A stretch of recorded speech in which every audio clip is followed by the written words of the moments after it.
ਦੀਆਂ ਯੋਜਨਾਵਾਂ ਤੇ ਅੱਜ ਅਹਿਮ ਫੈਸਲਾ ਆਵੇਗਾ। ਸੁਪਰੀਮ ਕੋਰਟ ਦੱਸਦੇ ਕਿ ਆਪਣਾ ਫੈਸਲਾ ਸੁਣਾਏਗੀ ਔਰ ਪਟੀਸ਼ਨ ਦੇ ਵਿੱਚ ਮੁਫਤ ਵਾਲੇ ਚੋਣ ਵਾਅਦਿਆਂ ਤੇ ਰੋਕ ਲਗਾਉਣ ਦੀ ਮੰਗ ਕੀਤੀ ਗਈ ਹੈ। ਸੀਜੀਆਈ ਐਨਵੀ ਰਮन्ना ਦੀ ਅਗਵਾਈ ਦੇ ਵਾਲੀ ਬੈਂਚ ਅੱਜ ਫੈਸਲਾ ਸੁਣਾਏਗੀ। ਸੁਪਰੀਮ ਕੋਰਟ ਨੇ ਦੱਸਿਆ ਕਿ ਮੁਫਤ ਦੇ ਐਲਾਨਾਂ ਨੂੰ ਇਹ ਗੰਭੀਰ ਮੁੱਦਾ ਦੱਸਿਆ ਤਾਂ ਪਿਛਲੀ ਸੁਣਵਾਈ ਦੇ ਵਿੱਚ ਹਲਫਨਾਮੇ ਨੂੰ ਲੈ ਕੇ ਚੋਣ ਕਮਿਸ਼ਨ ਨੂੰ ਜਿਹੜੀ ਹੈ ਉਹ ਝਾੜ ਪਾਈ ਗਈ ਸੀ। ਪਿਛਲੀਆਂ ਸੁਣਵਾਈਆਂ ਦੇ ਵਿੱਚ ਐਸਸੀ ਮਾਇਰਾ ਦੀ ਕਮੇਟੀ ਬਣਾਉਣ ਤੇ ਸੁਪਰੀਮ ਕੋਰਟ ਨੇ ਮਾਇਰਾ ਦੀ ਕਮੇਟੀ ਬਣਾਉਣ ਤੇ ਜ਼ੋਰ ਦਿੱਤਾ ਸੀ। ਇਸ ਤੋਂ ਇਲਾਵਾ ਕੋਰਟ ਨੇ ਇੱਕ ਸਰਵਦਲੀ ਬੈਠਕ ਦੇ ਜ਼ਰੀਏ ਇੱਕ ਰਾਏ ਕਰਨ ਦੀ ਵੀ ਗੱਲ ਕੀਤੀ ਸੀ। ਇਸ ਤੋਂ ਇਲਾਵਾ ਦੱਸਦੀ ਕਿ ਇਸ ਸਮੱਸਿਆ ਦੇ ਨਾਲ ਨਿਪਟਣ ਦੇ ਲਈ ਇੱਕ ਕਮੇਟੀ ਬਣਾਉਣ ਤੇ ਜ਼ੋਰ ਦਿੱਤਾ ਗਿਆ ਸੀ क्योंकि ਵੱਖੋ ਵੱਖਰੀ ਰਾਏ ਆਪੋ ਆਪਣੀ ਪਾर्टी दी यानी कि सुशील पांडे फोन लाइन पे ज्यादा जानकारी दिली। सुशील, क्या कुछ जानकारी अगर इस मामले पर आज फैसले की बात की जाए?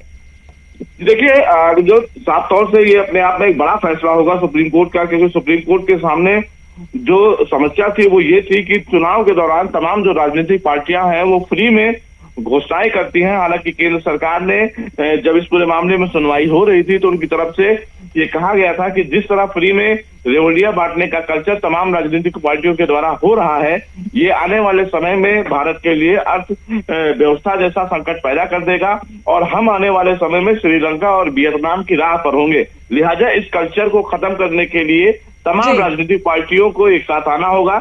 हालांकि सुप्रीम कोर्ट ने इस पूरे मामले की सुनवाई के दौरान ये भी संकेत दिया था कि इस पूरे मामले के परीक्षण के लिए एक कमेटी का गठन किया जाना जरूरी है, जिस कमेटी में नीति आयोग, आरबीआई के डायरेक्टर, तमाम राजनीतिक पार्टियों के संसदीय सदस्य और साथ ही साथ कुछ बड़े नेताओं को और कैग के अधिकारियों को शामिल किया जाएगा और वो कमेटी ये जांच करेगी कि किस तरह से तमाम राजनीतिक पार्टियों के द्वारा फ्रीबीज पर लगाम लगाया जाए।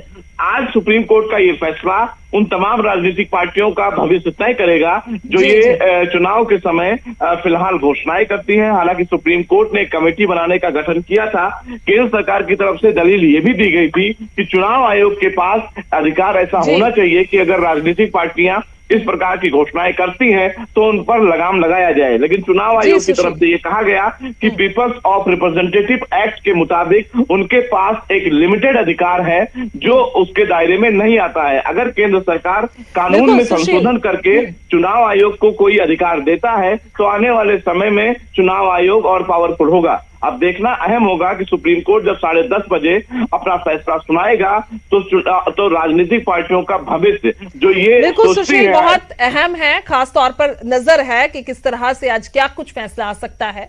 वाकई भविष्य भी तय हो सकता है। बहुत बहुत शुक्रिया तमाम जानकारी के लिए। किते ना किते नजरां टिकिया ने आज इस फैसले से, क्योंकि बेहद अहम फैसला।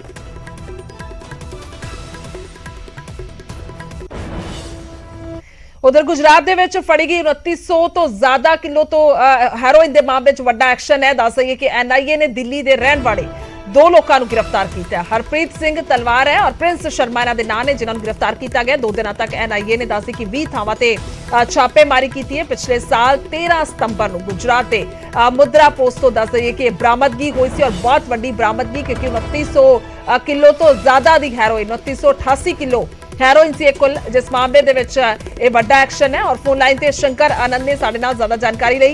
शंकर, क्या कुछ जानकारी इस मामले में इन दो लोगों की गिरफ्तारी को बड़ा माना जाए?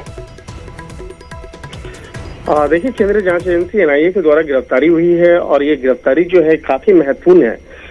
जिस तरह से पिछले 2 दिनों से इस सर्च ऑपरेशन को अंजाम दिया जा रहा था और सर्च ऑपरेशन को अंजाम देने के लिए कई लोग लगातार जो है कई जो टीम है एनआईए की वो काम कर रही थी और इसी वास्ते में तकरीबन 2 दिनों की सर्च ऑपरेशन के दौरान 20 लोकेशन पर एनआईए की टीम पहुंची और इस ऑपरेशन को अंजाम दे रही थी, जिसमें कि पश्चिम बंगाल, राजस्थान, राजधानी दिल्ली, पंजाब में सर्च ऑपरेशन को अंजाम दिया गया। और अगर इस पूरे केस की अगर बात करें तो ये दरअसल ये केस जो है वो 3000 किलोग्राम हीरोइन से जुड़ा हुआ मामला है जो गुजरात के मुद्रा पोर्ट से बरामद हुआ था जी। और ये मामला जो है 13 सितंबर 2021 से जुड़ा हुआ है। 13 सितंबर 2021 को गुजरात के मुद्रा पोर्ट से जिस तरह से तकरीबन 3000 किलोग्राम हीरोइन जब्त किया गया था, इसी मामले की तफ्तीश शुरुआती तौर पे डीआरआई कर रही थी। बाद में इस केस को बाद में एनआईए को ट्रांसफर किया गया। तो इस केस से पंजाब का भी कनेक्शन है, पंजाब से जुड़े हुए कई लोग जो हैं उसकी भूमिका रही है। और इस मामले में हरप्रीत सिंह तलवार उर्फ कबीर तलवार जो दिल्ली का अभी रहने वाला है उसको गिरफ्तार किया गया है। प्रिंस शर्मा उसे भी गिरफ्तार कर लिया गया है। ठीक है शंकर, तमाम जानकारी के लिए धन्यवाद। ਤਾਂ गिरफ्तारियां ਵੱਡੀਆਂ ਮੰਨੀਆਂ ਜਾ ਰਹੀਆਂ ਨੇ, ਪੰਜਾਬ ਦੇ ਲੋਕ ਵੀ ਜਿਹੜੇ ਇਸ ਦੇ ਵਿੱਚ ਇਨਵੋਲਵ ਦੱਸੇ ਜਾ ਰਹੇ ਨੇ।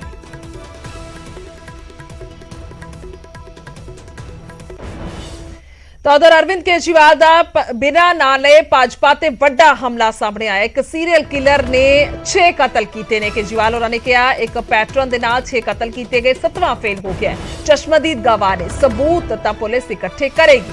ਇਸ ਤੋਂ ਪਹਿਲਾਂ ਕੇਜਰੀਵਾਲ ਨੇ ਦੱਸਿਆ ਕਿ ਬੀਜੇਪੀ ਤੇ ਸਰਕਾਰ ਗਿਰਾਉਣ ਦੀਆਂ ਕੋਸ਼ਿਸ਼ਾਂ ਦੇ ਇਲਜ਼ਾਮ ਲਗਾਏ। ਕੇਜਰੀਵਾਲ ਦੇ ਇਸ ਟਵੀਟ ਦੇ ਨਾਲ ਸਿਆਸਤ ਜ਼ੋਰਾਂ ਤੇ ਪੱਕ ਗਈ ਹੈ। ਆਖਿਰ ਉਹ ਗੱਲ ਕਿਸ ਦੀ ਕਰ ਰਹੇ ਨੇ, ਇਸ ਬਾਰੇ ਕੁਝ ਵੀ ਸਪਸ਼ਟ ਨਹੀਂ ਹੈ। ਪਰ ਕੇਜਰੀਵਾਲ ਦੇ ਇਸ ਨਵੇਂ ਬਿਆਨ ਦੇ ਨਾਲ ਭਾਜਪਾ ਤੇ ਆਮ ਆਦਮੀ ਪਾਰਟੀ ਵਿਚਾਲੇ ਬਿਆਨਾਂ ਦੀ ਜੰਗ ਹੋਰ ਤੇਜ਼ ਹੋ ਗਈ। ਟਵੀਟ ਇੱਕ ਵਾਰ ਜ਼ਰੂਰ ਪੜ੍ਹਦੇ ਹਾਂ ਕਿ ਕੁਝ ਲਿਖਿਆ ਗਿਆ ਅਰਵਿੰਦ ਕੇਜਰੀਵਾਲ ਦੇ ਵੱਲੋਂ। ਲਿਖਦੇ ਨੇ ਇੱਕ ਸੀਰੀਅਲ ਕਿਲਰ ਹੈ, ਉਸਨੇ 6 ਮਰਡਰ ਕੀਤੇ, ਇੱਕ ਹੀ ਪੈਟਰਨ ਦੇ ਨਾਲ ਇੱਕ ਹੋਰ ਮਰਡਰ ਦੀ ਕੋਸ਼ਿਸ਼ ਕੀਤੀ, ਉਸੇ ਪੈਟਰਨ ਦੇ ਨਾਲ ਇਸ ਵਾਰ ਉਹ ਫੇਲ ਹੋ ਗਿਆ। ਪੀੜਤ कह रहा है कि उसने हमला किया, मैं देखा, पर सारा मीडिया पीड़ित तो सबूत मांग रहा है। चश्मदीद गवाह है, सेम पैटर्न है, सबूत पुलिस इकट्ठा करेगी, उसको गिरफ्तार करो। सो ये ट्वीट किया गया अरविंद केजरीवाल दे वल्लों। पर इसे दे नाल कपिल शर्मा जो है वो भाजपा आगू ट्वीट करते हैं और लिखते हैं एक सीरियल झूठा है और सारे ते झूठे इल्जाम लगाउंदा है, एक ही पैटर्न दे नाल एक होर झूठ बोलिया है, उसे पैटर्न दे नाल इस वार जनता हस रही है। झूठ दियां हरकतां ते सारे कह रहे ने कि चल रहे झूठे जड़े ने सबूत विखान, झूठा फस गया हुण तड़फ रहा है। तां ये कपिल मिश्रा भाजपा आगू जिन्हां दे वल्लों ट्वीट किया गया जवाब दे विच।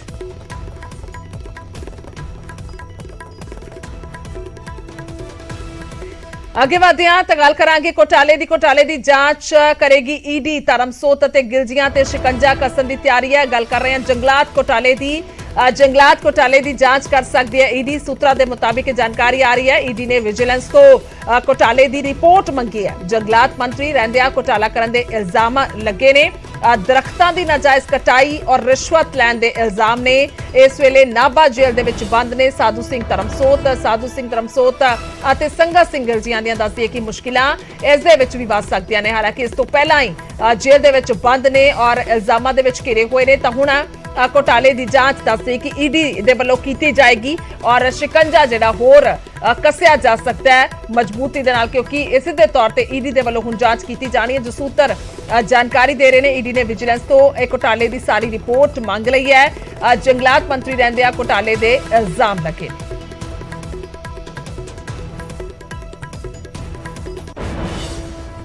ਅੱਗੇ ਵਧਦੇ ਹਾਂ ਸੋਨਾਲੀ ਫੋਗਾਟ ਦਾ ਅੱਜ ਅੰਤਿਮ ਸੰਸਕਾਰ ਹੋਏਗਾ। ਦੇਰ ਰਾਤ ਦੱਸਦੇ ਕਿ ਮ੍ਰਿਤਕ ਦੇ ਲਿਆਂਦੀ ਗਈ ਹੈ ਹਿਸਾਰ 에ਅਰ ਐਂਬੂਲੈਂਸ ਦੇ ਜ਼ਰੀਏ गोवा तो दिल्ली लियांदी गई है बॉडी और दिल्ली तो सड़क मार्ग के जरिए मृतक दे हिसार लियांदी गई। पोस्टमार्टम दे विच सोनाली दे शरीर ते सट्टा दे निशान मिले ने। गोवा पुलिस ने दसी कि कतल केस दर्ज कर लिया। पीए सुधीर सांगवान ते उसका दोस्त सुखविंदर सांगवान गिरफ्तार है। कुछ बयान भी सामने आ रहे हैं जिस दे विच खुद भी मान रहे हैं कि कुछ उस एक रात पहला होया सी, पर हुण ਇਹ मृतक दे जिहड़ी है वो लियांदी गई हिसार जिस दियां तस्वीरां भी सामने आईयां ने।